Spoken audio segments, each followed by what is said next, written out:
আজি উখল মাখল ৰাজ্যৰ পৰিৱেশ। উখল মাখল ৰাজ্যৰ প্ৰতিটো নামঘৰ সত্ৰ।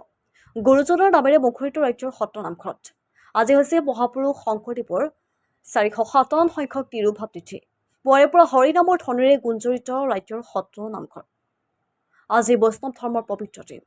আজি অসমীয়াই এই দিনটোতেই শ্ৰদ্ধাৰে সুৰিছে মহাপুৰুষ শ্ৰীমন্ত শংকৰদেৱ গুৰুজনা, কিয়নো আজি মহাপুৰুষ শ্ৰীমন্ত শংকৰদেৱৰ 457 সংখ্যক তিৰুভাৱ তিথি, যি অসমীয়া সাহিত্য সংস্কৃতি ধৰ্ম দৰ্শন সমাজ সংস্কৃতিৰ মূল চালিকা শক্তি তথা বৈষ্ণৱ ধৰ্মৰ প্ৰচাৰক আছিল।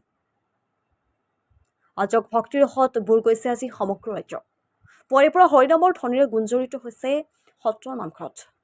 নগাঁৱৰ বটদ্ৰৱা বৰপেটা সত্ৰ, গোলাঘাট আঠখেলীয়া নামঘৰ, ঢেকীয়াখোৱা নামঘৰ, মইনাপুৰীয়া নামঘৰ,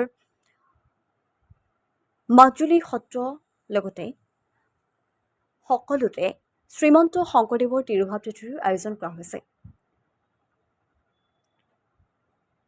1449 চনত কুসুম্বৰ ভূঞা সত্যসন্থা দেৱীৰ ঘৰত জন্ম লৈছিল এই গুৰুজনা। মাতৃবিয়োগৰ পিছত আইতা খেৰসুতিৰ তত্বাৱধানত ডাঙৰ দীঘল হৈ গুৰুজনাই মহেন্দ্ৰ কন্দলীৰ টোলত শিক্ষা গ্ৰহণ কৰি প্ৰথমেই কৰতল কমলৰে এটি কবিতা লিখিছিল আৰু এই শিশুটিয়ে ডাঙৰ হৈ বৈষ্ণৱ ধৰ্মৰ প্ৰচাৰ কৰি সংস্কৃতিলৈ বহু অৱদান আগবঢ়াই থৈ গৈছে, যি বৰ্তমানেও এতিয়া অমৰ সৃষ্টি হৈ আছে।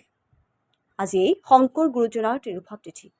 এই তিৰুভাৱ তিথি উপলক্ষে সমগ্ৰ ৰাজ্যৰ নামঘৰ সত্ৰৰ লগতে বিদ্যালয় মহাবিদ্যালয় সকলোতে এক বিশেষ পৰিৱেশেৰে মুখৰিত হৈ পৰিছে।